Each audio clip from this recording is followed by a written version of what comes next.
भारत माता की, भारत माता की, वंदे वंदे।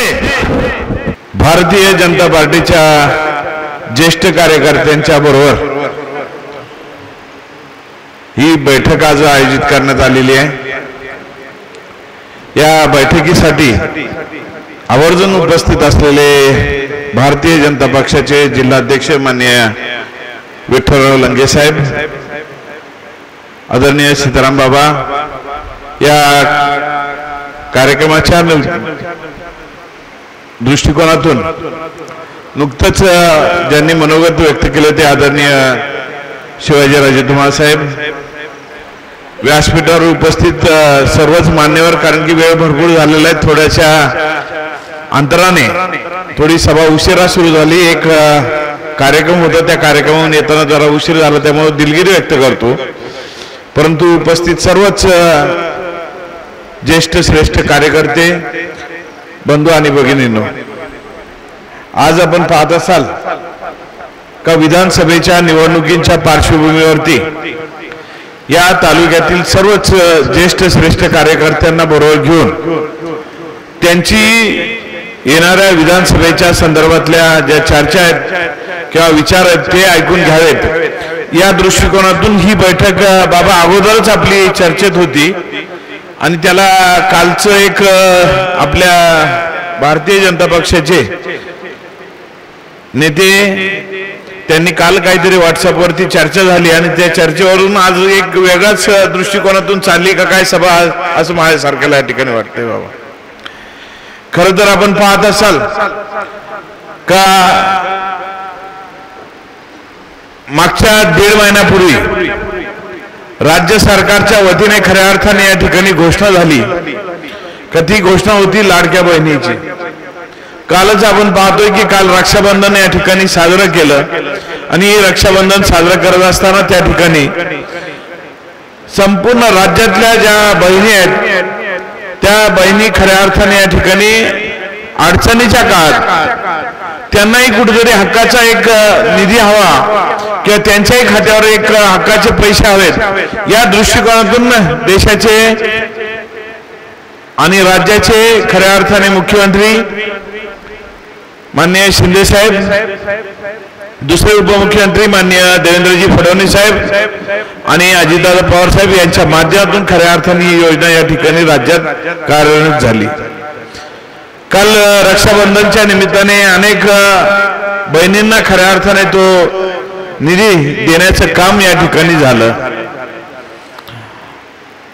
आज या मतदारसंघामध्ये ज्या निवडणुका होऊ घातलेल्या आहेत, या निवडणुकींच्या पार्श्वभूमीवरती काय चर्चा करावी, काय धोरण घ्यावं, पक्षाचेही जास्तीत जास्त आपल्याला या ठिकाणी कशी मतं भेटतील, ज्या लोकसभेमध्ये या ठिकाणी आपण मागे राहिलो होतो त्या उणेवा कशा भरून निघतील, या दृष्टिकोनातून खऱ्या अर्थाने आजची बैठक लावलेली आहे असं माझ्यासारख्याचं मत या ठिकाणी पडतंय।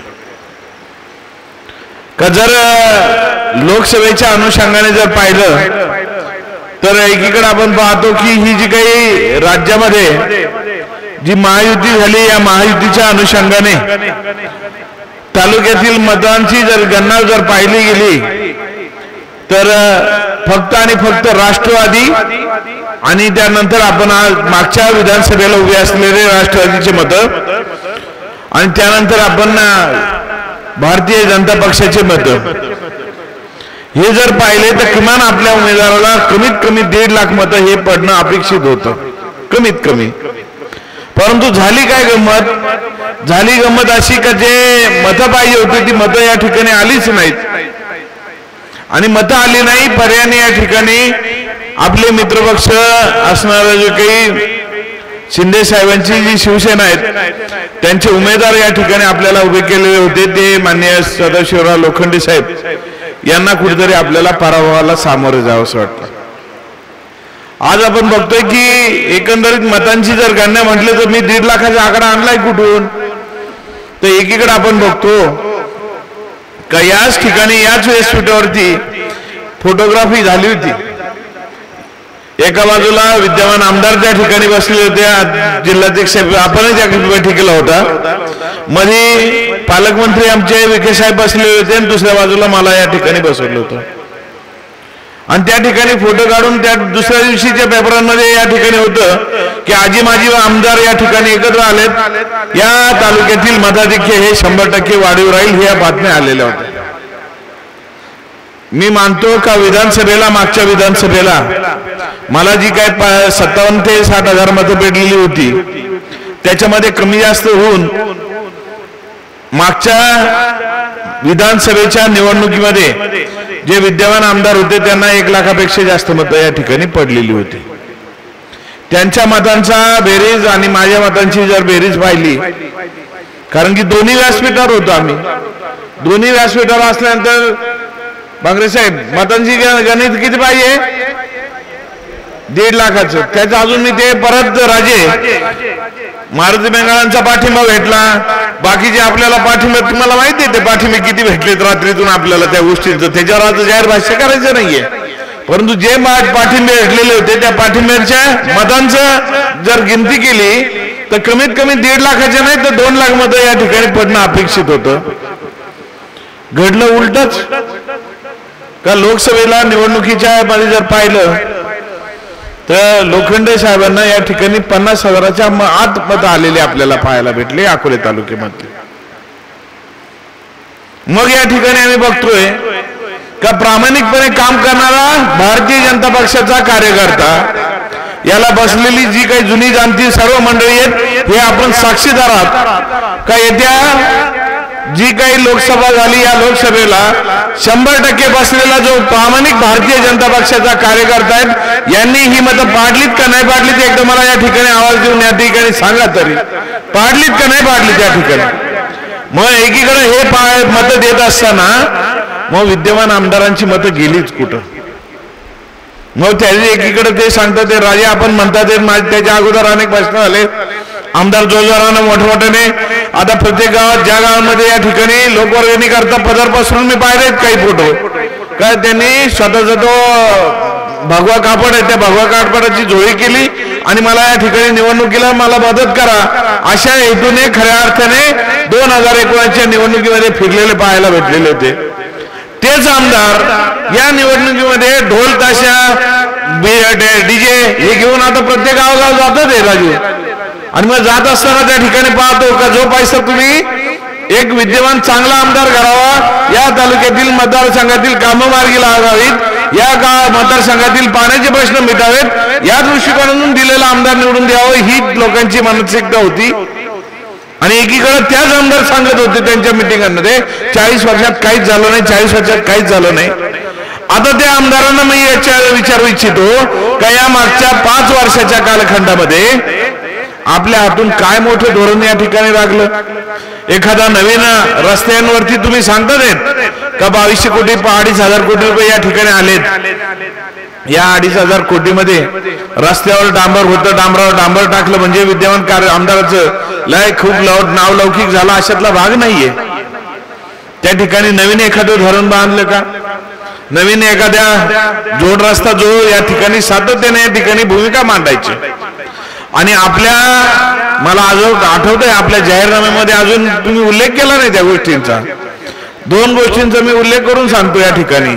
एक टोलार खिंड फोडणार आहेत या बाबतीतला त्यांचा जाहीरनामा होता, बरोबर आहे का सर, बरोबर आहे, तर या बाबतीत सांगितलं होतं त्या टोलार खिंडीचं काय झालं, राहिलाय दुसरं गोष्ट काचेचा पूल त्यांना आमदार झाल्यावरती सुचलं, मी त्या बाबतीत बोलणार नाही, काचेचा पूल कदाचित बांधून तयार झालेला आहे घोरपडा देवीच्या तिथं त्यांनी सांगितलंय का काचेचा पूल बांधलाय, कदाचित तो एवढा त्यांची कामाची जी काही व्याप्ती एवढी ट्रान्सपरंट आहे का तो दिसतच नाही असं माझ्यासारख्याला तरी वाटतंय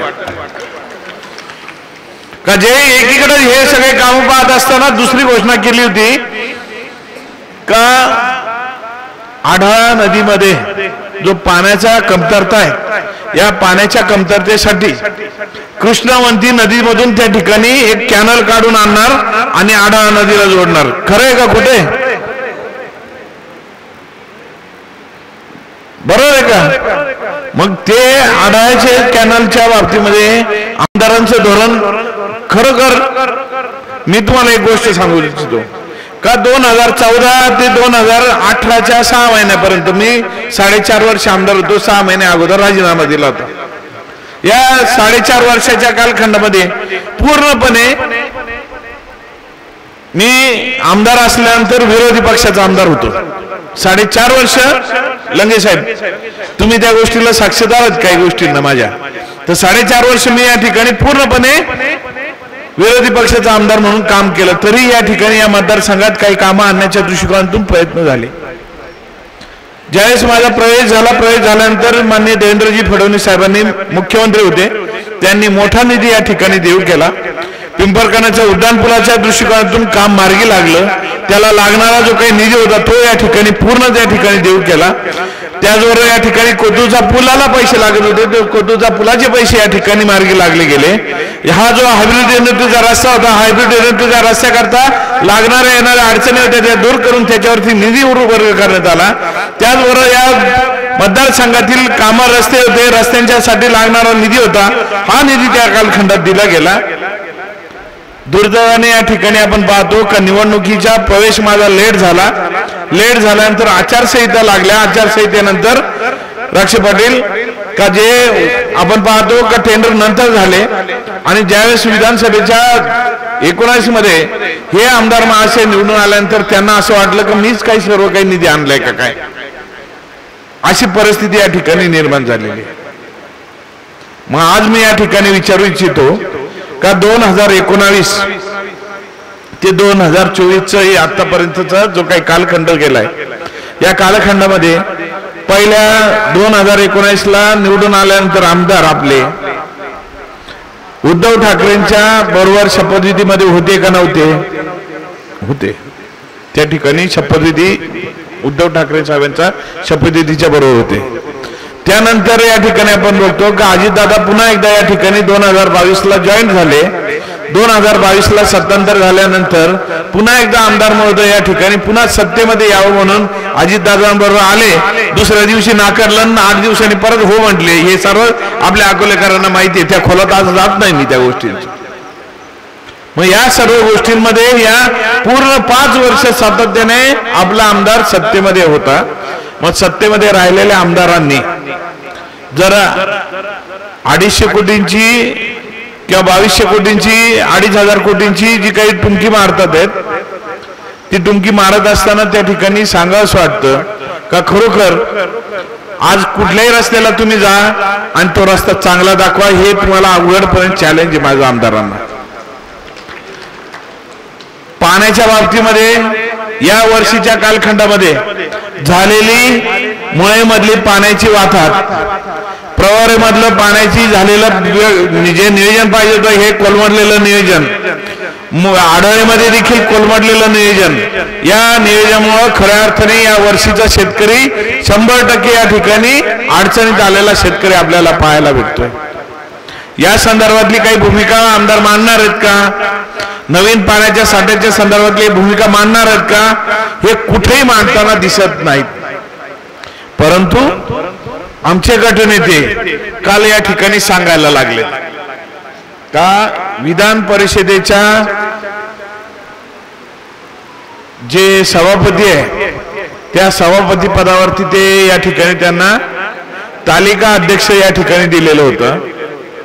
तालिका अध्यक्ष दिल्यानंतर जालिंदर वागचौर यांच्या अंगावर शहारे आले असं ते काहीतरी सांगतात. ते ऊर भरून आणला ना अंगावर काटा उभा राहिला त्यांनी, ते भाषणात त्यांनी सांगितलं. चांगली गोष्ट आहे, मला त्याच्याबद्दल वाद नाही. आपल्या तालुक्यातील एका आमदाराला तालिका सभापती केलं ही चांगली गोष्ट आहे. परंतु त्या तालिका सभापतीने या ठिकाणी आपल्या मतदारसंघातील प्रश्न सोडवण्यासाठी सांगितलं का वरतून एखादा आदेश, सांगितलं का आढळ्यामध्ये माझ्या या ठिकाणी पाणी कमतरता आहेत, ते बिताक्याचं कॅनल मार्गी लावण्यासाठी मंत्री महोदय तातडीने त्या ठिकाणी काम करा, मुळेमधलं आमचं पाणी कमी झालेलं आहे त्या वाढीव पाणीसाठी काही काम करा, या संदर्भातले तालिका सभापतींनी आदेश केलेले आहेत का? जर ती तालिका सभापती पद फक्त आणि फक्त मिरवण्यासाठी, जसं गटनेतेपद मिरवण्यासाठी आहेत तसं तालिका सभापतीपद जर मिळवण्यासाठी असतील तर त्याचा तालुक्याला उपयोग काय? राहिली गोष्ट गटनेत्यांच्या संदर्भामध्ये, गटनेते तुम्हाला मी विचारू इच्छितो का ज्यावेळेस मी माझा भारतीय जनता पक्षामध्ये प्रवेश झाला त्याच्यामध्ये राक्षे पाटलांनी सांगितलं तशी खरी गोष्ट आहे का पहिल्या बैठकीला तुम्ही त्या गोष्टीचे साक्षीदार होता, तुम्ही ती बैठक कायला रोहनच्या तिथं लावली आणि आपले सर्व जुने कार्यकर्ते त्या ठिकाणी बोलवले, तिथं बैठक झाली, तिथं तुम्हीच मांडलं की या ठिकाणी काही झालं तरी आपल्याला या ठिकाणी यांना प्रवेश घ्यायचा आहे आणि प्रवेश घेऊन त्या ठिकाणी उद्याला आपल्याला या तालुक्यातला आमदार कमळ चिन्हावरती निवडून आणायचं आहे. ही भूमिका कोणी सांगितली? त्यांनी सांगितली. ती सांगितल्यानंतर मी आजपर्यंत अनेक गोष्टी झाल्या असतील राजे, आपले काही वेळेस त्या गोष्टींवर तुमचे माझे मतभेद झाले असतील, त्याला का बोलतात, त्याला हे का करतात, त्याला काय हे करतात, परंतु एवढ्या हे करत असताना देखील मी त्याला जालू भाऊच बोलत होतो. हे सगळ्या गोष्टींना आपल्याला माहिती असायला पाहिजे, आपण सर्वांनी पाहिलं असेल. आजही त्यांना ते समोर आल्यावर मी जालू भाऊच म्हटलो, परंतु त्या जालू भाऊंनी मी आज अध्यक्ष महोदय या ठिकाणी व्यासपीठावर आहेत जिल्हा अध्यक्ष, त्यांना विचारू इच्छितो ते त्या ठिकाणी ते आणि मी आणि जालू भाऊ देखील परवाच्या ज्या काही नाशिकची बैठक त्याचा उल्लेख करतात त्या बैठकीचा उल्लेख करत असताना आम्ही तिघही त्या ठिकाणी होतो. अध्यक्ष साहेब त्या बैठकीमध्ये कुठल्याही बाबतीत कुठल्या मतदारसंघाचं तिकीट फायनल झालं याचा खुलासा आज तुमच्याकडून मला पाहिजे साहेब. त्याचबरोबर या ठिकाणी जर जालिंदर वागचौऱ्यांना या ठिकाणी सांगितलं असेल का या मतदारसंघातलं तिकीट हे समोरच्या मित्र पक्षाला जाणार आहे तर माझा पक्षावरती आरोप आहे साहेब, पक्षावर माझा आरोप आहे की पक्षाने एका शब्दाने मला सांगणं गरजेचं आहे का तुम्हाला उमेदवारी देऊ शकत नाहीत, तुम्ही थांबावं म्हणून काय जी असेल भूमिका ती मांडावी. पक्षाचं शेवटी मी पण ज्यावेळेस पक्षाचा झेंडा घेऊन काम करतोय, हे काम करत असताना मगाशी सगळ्यांनी उल्लेख केला तसा नगरपंचायत पूर्णपणे या ठिकाणी ज्या जागा निवडून आलेल्या आहेत त्या सर्व जागा या ठिकाणी कमळ चिन्ह घेऊन निवडून आलेलो आहे. त्याचबरोबर या ठिकाणी पहिले होऊ घातलेली जी काही पोटनिवडणूक होती नगरपंचायत आपली पंचायत समितीच्या सभापती पदाची, त्या सभापती पदाच्या उमेदवाराच्या संदर्भात कमळ चिन्हावर निवडून आलेला उमेदवार जो आहे तो सभापती या ठिकाणी केला, उपसभापती म्हणून या ठिकाणी आपल्या समोर बसलेले, ज्याच्या बाबतीतला उल्लेख बाबांनी या सर्व ठिकाणी केलेला आहे. पण हे सगळं होत असताना देखील या ठिकाणी पक्षाच्या येणाऱ्या सर्व निवडणुका, कदाचित या ठिकाणी काही निवडणुका आहेत त्याला अप्रत्यक्षपणे पक्षाचा पाठिंबा असतो किंवा पक्षाचं चिन्ह घेऊन आपण लढत असतो. ज्यावेळेस आपण बोलतो का स्थानिक स्वराज्य संस्था असतील, ग्रामपंचायती असतील, जिल्हा परिषद ग्रामपंचायती येते, ग्रामपंचायतींना आपल्याला पक्षाचं चिन्ह भेटत नाहीत कुठला, परंतु न कळत आपण एखाद्या पॅनलवरती त्या ठिकाणी आपल्या नेत्याचा आणि आपल्या पक्षाचा चिन्हाचा उल्लेख करून त्या ठिकाणी सांगतो हा आमचा भाजपचा पॅनल उभा आहे, या भाजपच्या पॅनलला आम्हाला या ठिकाणी निवडून द्या, हे सांगायचं काम आपण ग्रामपंचायतीमध्ये देखील करत असतो. आजपर्यंतच्या सर्व जेवढ्या निवडणुका झाल्या ग्रामपंचायतीच्या, त्या ग्रामपंचायतीच्या निवडणुका लढवत असताना बाबा तुम्ही साक्षीदार त्या ठिकाणी का कमळ चिन्हाच्या पताका पॅम्पलेट घेऊन आपले उमेदवार उभे होते का नव्हते. मग आता या ठिकाणी विचारू इच्छितो का दूध संघाच्या बाबतीमध्ये लढवत असताना, कारखाना निवडणुका असताना याला या ठिकाणी या ज्या सहकारातल्या निवडणुका आहेत याला कुठे पक्षाचं चिन्ह नाहीये, परंतु तरी देखील आपण या ठिकाणी या पॅनलला आपल्या पक्षाचं नाव देऊन या ठिकाणी उभं केलेले उमेदवार होते आणि हे उमेदवार या ठिकाणी पक्षाच्या इनडायरेक्टली पक्षाची कार्यकारिणी म्हणून किंवा कार्यकर्ते म्हणून त्या ठिकाणी दिलेले उमेदवार होते. या उमेदवारी देत असताना त्या ठिकाणी आपण सर्व उमेदवार निवडून आणावेत या दृष्टिकोनातून 100% आपण जेवढं इच्छा आहे त्या इच्छाशक्तीपेक्षा जास्त काम करून या ठिकाणी निवडून आणण्याच्या कामी आपण काम करत राहिलो. मला या ठिकाणी सांगावं का या सर्व प्रक्रियेमध्ये पुढे घातलेल्या तुमच्या दूध संघ, खरेदी विक्री, मार्केट कमिटी या सर्व याच्यामध्ये माझ्याकडून काही चूक झाली का पक्षाच्या संदर्भात आपल्या सर्वांना विचारू इच्छितो का पक्षाचं चिन्ह ज्या ज्या ठिकाणी अपेक्षित होतं त्या चिन्ह घेऊन ज्या ठिकाणी चिन्ह वापरू शकत नाहीत, चिन्ह अधिकृत घेऊ शकत नाहीत अशा ठिकाणी आणि या ठिकाणी आपण बघत असाल का पॅम्पलेटवर पक्षाचं नाव आणि चिन्ह टाकून निवडणुका केल्यात का नाही. मग ह्या सर्व लढत असताना मी आपल्या सर्वांना विचारू इच्छितो, नगरपंचायतीच्या वेळेत गटनेते कुठे होते? जिल्हा परिषद म्हणतो सॉरी, आपल्या ज्या निवडणुका झाल्या फक्त दोन निवडणुकांमध्ये, एका निवडणुकीला मी सांगू इच्छितो राजांना का ज्यावेळेस पहिली आपली सभापती पदाच्या निवडी होत्या त्या 2 सभापती निवडीच्या वेळेस गटनेते त्या ठिकाणी होते, बरोबर आहे. पण नंतर या ठिकाणी कुठल्याही जाहीर निवडणुकींना मला त्यांचं कुठेही या ठिकाणी मदत अथवा या ठिकाणी कुठेही ते दिसले नाहीत. मग राहिलेल्या सर्व निवडणुका या ठिकाणी भारतीय जनता पक्षाचं काम करून तळागाळापर्यंत पक्ष न्यावा या दृष्टिकोनातून काम करत आहेत, काम करत राहील. ज्यावेळेस मला या ठिकाणी पक्ष सांगल तर तुम्ही थांबा काय करा तर त्यावेळेस मी तुमच्या सर्वांचा निर्णय घेणार आहे. परंतु या सर्वांमध्ये एक विचारू इच्छितो का काल असं काय घडलं का जिल्हाध्यक्षांना न सांगता गटनेत्यांच्या कानात कुणी सांगितलं का गटनेत्यांनी या ठिकाणी मनापासून ठरवलं अजूनपर्यंत राज्यातली एकही जागा राज्यातली एकही जागा ना तर भाजपची ना तर काँग्रेसची ना तर राष्ट्रवादीची ना तर पलीकडे असलेल्या दुसऱ्या राष्ट्रवादीची ना तर शिवसेनेची किंवा दोन्ही शिवसेनेच्या एकही जागा मला या ठिकाणी सांगावं का त्या निवडणुकीमध्ये एखादी जागा या दोन्ही पक्षाच्या दोन्ही पार्ट्यांनी कुठं जाहीर केलेली. मग हे सगळं होत असताना मगाशी राजे आपण म्हटलं तशी खरी गोष्ट आहे, कदाचित आपले नेते देशाचे नेत्यांपेक्षाही मोठे झालेत का काय अशी परिस्थिती या ठिकाणी निर्माण झालेली आहे. आणि त्यांना या ठिकाणी थेट कुणाचा आदेश आला हा मला या ठिकाणी माहित नाही, परंतु कदाचित देशाच्या नेत्यांपेक्षाही आपले नेते मोठे झालेत का काय आणि त्याच्यामुळे खऱ्या अर्थाने या ठिकाणी त्यांच्याकडे एक मोठी जबाबदारी जर सोपवलेली असेल तर निश्चितपणाने त्यांना देखील या ठिकाणी चांगल्या पद्धतीने वंदन करायची वेळ आलेली आहे, चांगल्या पद्धतीने वंदन करायची वेळ आलेली आहे. काय आहे त्याच्यातली भूमिका का ज्यावेळेस मी पाहतोय की या सर्व गोष्टी कामकाज करत असताना सातत्याने पक्षाचं काम पक्षवाढीच्या दृष्टिकोनातून काम करत असताना माझ्याकडून झाली असेल चूक एखादी तर ती पक्षांनी दाखवावी, जाहीरपणे मी माफी मागायला तयार आहे. परंतु कालच्या काहीतरी त्या बाईटमध्ये या महाशयांनी त्या ठिकाणी घोषणा केली की अशी निवडणूक ठरली त्या निवडणुकीमध्ये जाहीर झालेलं आहे आणि त्याच्यामध्ये दुसरा आरोप केलेला आहे का भारतीय जनता पक्षाचे जुने नेते जे आहेत, जुने जाणते नेते आहेत, त्यांना मी काहीतरी या ठिकाणी दबाव टाकतोय किंवा अन्याय करतोय. मी इथं बसलेला अनेक जुने कार्यकर्ते आहेत, हे जुन्या कार्यकर्त्यांना सगळ्यांना विचारला इच्छितो खरोखर माझ्याकडून काही घटना घडत असेल तर ती जाहीरपणे या ठिकाणी सांगावं का अशा पद्धतीने तुम्हाला काही वेगळ्या वागणुका देतोय किंवा काही त्रास देतोय अशाकडून काही होत असेल तर ते जाहीरपणे सांगावं, माझी या ठिकाणी भूमिका आहे. परंतु हे सगळं करत असताना कदाचित या ठिकाणी हीच गोष्टीची खंत वाटते का ज्या हेतूने ज्या उद्देशाने मी या ठिकाणी भारतीय जनता पक्षामध्ये आलो होतो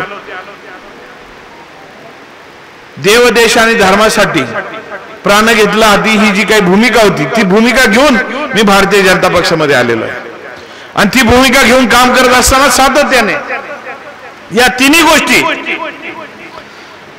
गोष्टी घेऊन मी या ठिकाणी पक्षपातळीवरती काम करतोय. आणि मग हे काम करत असताना जर एखाद्या अशा मोठ्या देशाच्या गटनेत्याला किंवा आता देशाचाच गटनेता म्हणायला लागेल मला त्यांना त्या ठिकाणी, कारण की ते तालुक्याचे राहिले नाही जिल्ह्याचे राहिलेले नाहीत, कारण की एवढी मोठी जबाबदारी त्यांना दिल्यानंतर त्यांना जर एवढी मोठी जबाबदारी दिलेली असेल तर ते निश्चितपणाने देशाचे नेते माननीय गटनेते यांना जर एवढी मोठी जबाबदारी दिली असेल तर त्या जबाबदारीच्या माध्यमातून त्यांना विचारू इच्छितो का आजपर्यंत एकही तिकीट वाटप झालेलं नाही. या जागा ज्या आहेत त्या कुठल्या पक्षाला जाणार आहेत काय जाणार आहेत याच्या संदर्भातली अजून कुठेही चर्चा नाही. जो आमदार या ठिकाणी राजे जो मेळावा जी यात्रा दाखवतात ती कोणाची यात्रा आहे? ती राष्ट्रवादीची यात्रा आहे. दादा गुलाबी जॅकेट घालून या ठिकाणी त्यांच्या यात्रा चालू आहेत, त्याच धर्तीवरती यांच्या यात्रा चालू आहेत. मग या यात्रांमध्ये आज पक्षाची अधिकृत भूमिका या ठिकाणी एक गोष्ट आहे, मी आमदारांवरती जाहीरपणे उघड का बोलतोय तर आमदारांना या ठिकाणी जाहीरपणे उघडपणे विरोध करायचं कारण आहे काय? एक तर पहिली गोष्ट का ज्यावेळेस मी या ठिकाणी काम करत असताना राज्यात या ठिकाणी भाजपा, शिवसेना आणि राष्ट्रवादी या एकत्र आल्या. माझ्याकडून एकाही बाबतीमध्ये या बाबतीत चुकीचा शब्द, या युतीच्या बाबतीत, महायुतीच्या बाबतीत चुकीचा शब्द निघाला नाही, निघणार देखील नाही. त्यानंतर आपण पाहतो की काल परवाची जी काही 9 तारखेची जी जागतिक आदिवासी दिनाच्या निमित्ताने या अकोला शहरामध्ये ज्या काही रॅल्या निघाल्या, त्या रॅलीच्या निमित्ताने ज्या बैठका झाल्या, त्या बैठकांमध्ये आमदार महोदयांना विचारलं का राज्यात तुमची एकत्र सत्ता आहे, तुम्ही तालुक्यात एकत्र आहात का? आमदार महोदयांकडून पहिला प्रहार झाला, ते माझे विरोधक आहेत, मी त्यांना बोलू शकत नाही किंवा त्यांच्याशी बोलू शकत नाही. जर मी विरोधक आहेत, ते त्यांच्या मनापासून मागतायत, तर मी बळजबरी काय या ठिकाणी त्यांच्या मागे पाहावं आमदारांच्या का? आमदार तुम्ही हे करा, तुम्ही ते करा. त्यांना जर मनातून वाटतंय मी विरोधक आहेत, तर हो मी विरोधक आहे. मी या ठिकाणी भारतीय जनता पक्षाचं चिन्ह घेऊन काम करतोय, आजपर्यंत करतोय. ज्या दिवशी मला पक्ष सांगाल तुम्ही काम थांबवा किंवा काम करायचं थांबवा, किंवा ज्या दिवशी मला सांगेल पक्ष का तुम्हाला या ठिकाणी थांबायला लागेल आणि यांचा प्रचार करायला लागेल, त्यावेळेस मी तुम्हाला सर्वांना विचारणार आहे, हा प्रचार करायचा आहे का? राजे, तुम्ही मला या ठिकाणी जाहीरपणे सांगितलंय का आमच्या पाठीशी राहा. माझी पळकुटी भूमिका कधीच राहिली नाही, राहणार पण नाही, ते जाहीरपणे सांगतो.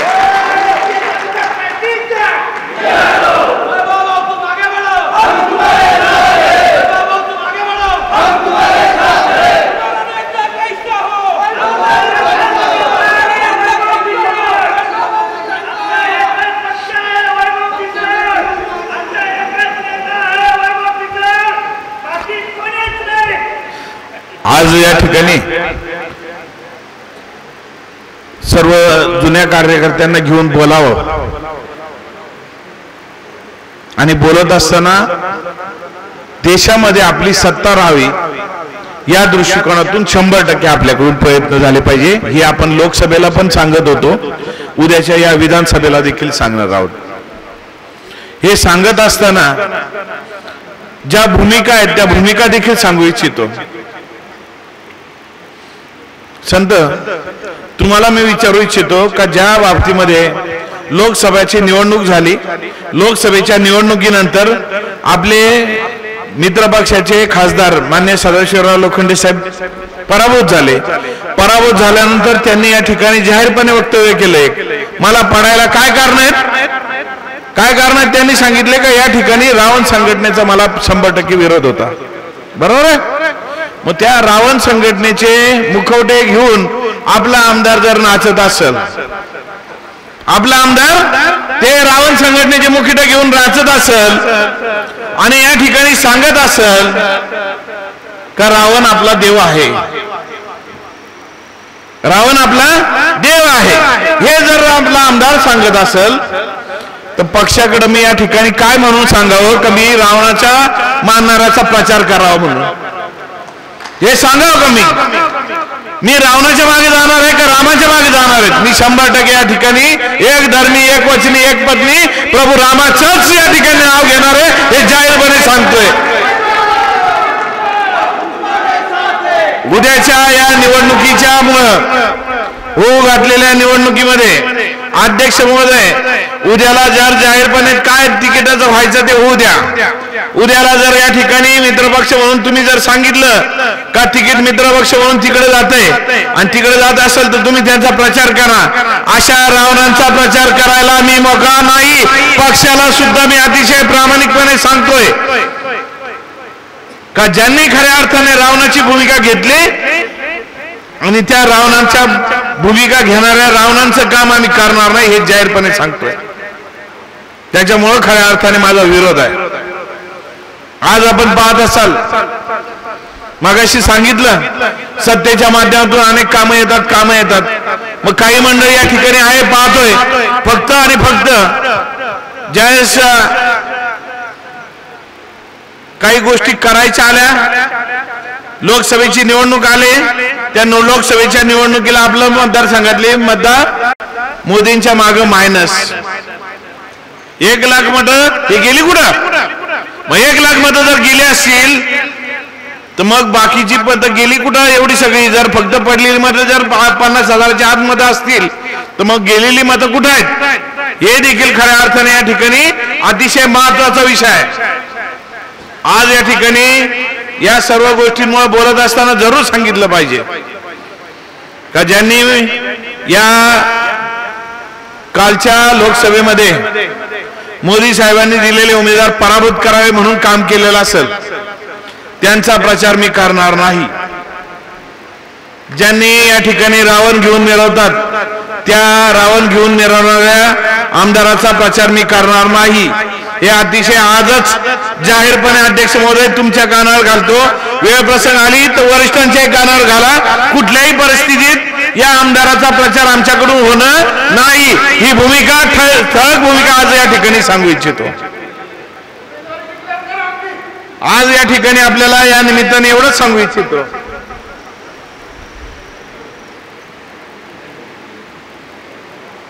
उद्याच्या होऊ घातलेल्या निवडणुकीमध्ये गावगाव भूमिका चालू आहेत आणि या भूमिका चालू असताना काय घ्यायच्या आहेत भूमिका? प्रत्येकाच्या वेगवेगळ्या रॅल्या चालू आहेत.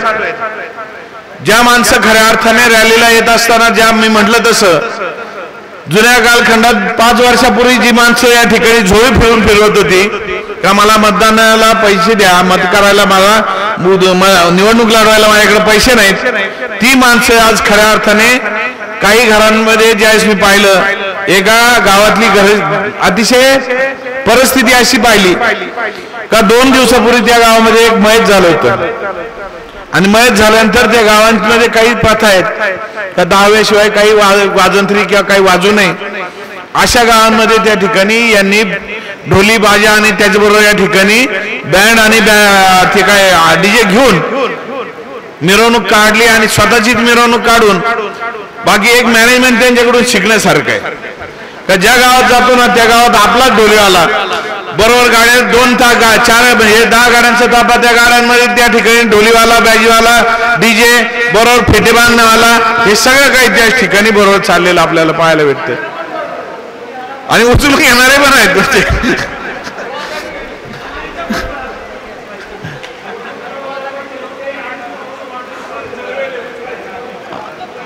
आज अशा पद्धतीने जे काही काम चाललेलं आहे याच्या निमित्ताने आपल्या सर्वांना या ठिकाणी एवढंच या निमित्ताने सांगू इच्छितो.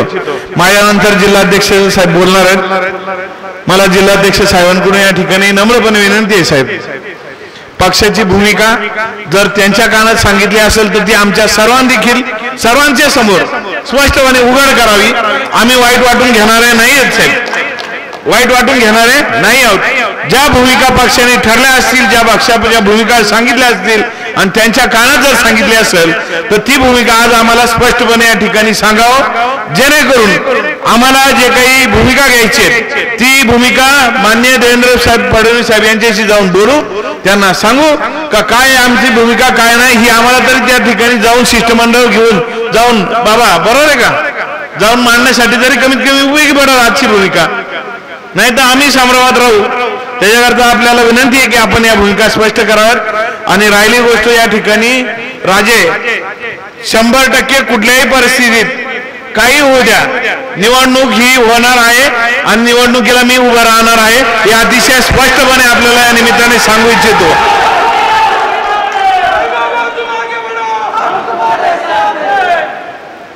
एवढंच या निमित्ताने सांगतो. आणि आपण त्या एक शब्द उच्चारला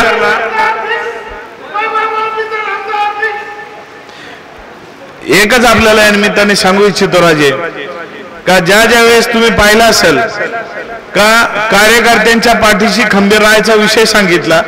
अर्ध्या रात्रीला कुठेही बोला, कधीही बोला आणि कुठल्याही तयारीने बोला, माझ्या सगळ्या तयारी आहेत. मी तुम्हाला याही गोष्टीमध्ये सांगतो काही कालखंडानंतर मी काही गोष्टी उचलल्या होत्या, काही शांत स्वभाव म्हणून काही गोष्टी घेतलेल्या होत्या, परंतु तालुक्यातील काही ज्या परंपरा चालू झालेल्या आहेत ज्या चालू झालेल्या परंपरा ज्याच्यामध्ये या ठिकाणी पाहतोय का एकीकडं आमच्या जागतिक आदिवासी दिनाच्या निमित्ताने सांस्कृतिक कार्य किंवा सांस्कृतिक कार्यक्रम किंवा आदिवासींची आमची जे काही कलागुण आहेत ते कलागुण या ठिकाणी समोर येणं गरजेचं होतं। ते यायच्या आधी त्या ठिकाणी फक्त तालुक्यातील नव्हे तर या ठिकाणी सोशल मीडियातील पूर्ण महाराष्ट्रातून फक्त आमचे दारू आणि दारूवरती आम्ही कसे वरती डीजे वरती नाचत होतो दारू पिऊन एवढंच आम्हाला पाहायला भेटलं। दुर्दैवाने या दुष्प्रथा आहेत, या दुष्प्रथा वाढू नये।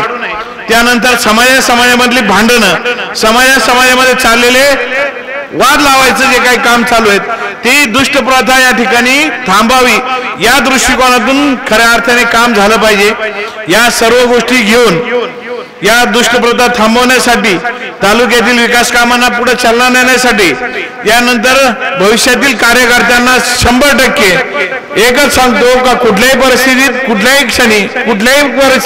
क्षणी आपल्याला अंगावरती देखील अंगाच्या केसाला देखील हात लावून देणार नाही। वेळेप्रसंगी तुमची ढाल होऊन पुढे उभं राहील हेच आजच्या या कार्यक्रमातून आपल्या सर्वांना सांगू इच्छितो।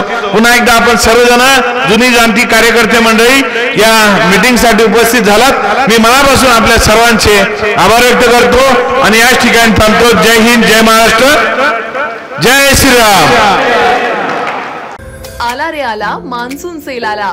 आता कोणत्याही खरेदीवर 20 ते 50% बचत। सेल महाबचत महोत्सव Shri Swami Samarth cloth and matching centre मध्ये सुरू।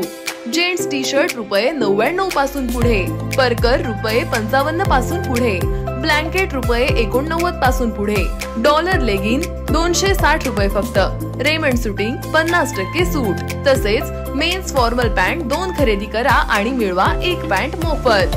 मेन्स फॉर्मल शर्ट 1 खरेदी करा आणि मिळवा 1 शर्ट मोफत। झील रेनवेअर 20% सूट, जॉकी इनरवेअर 15% सूट। तसंच इतरही खरेदीवर 20 ते 50% भव्य सूट। ही ऑफर मर्यादित कालावधीसाठी सुरू। अजून बरेच काही, या पहा, खात्री करा आणि खरेदीचा मनमुराद आनंद घ्या। आमचा पत्ता Shri Swami Samarth cloth and matching centre, शाखा नंबर 1, अगस्ती कॉम्प्लेक्स, 2रा मजला, बाजारतळ, अकोले। शाखा नंबर 2, होलसेल साडी विभाग, भिंगारे गोडाऊन शेजारी, कचेरी रोड परिसर, अकोले। संपर्क 75 88 51 31 33।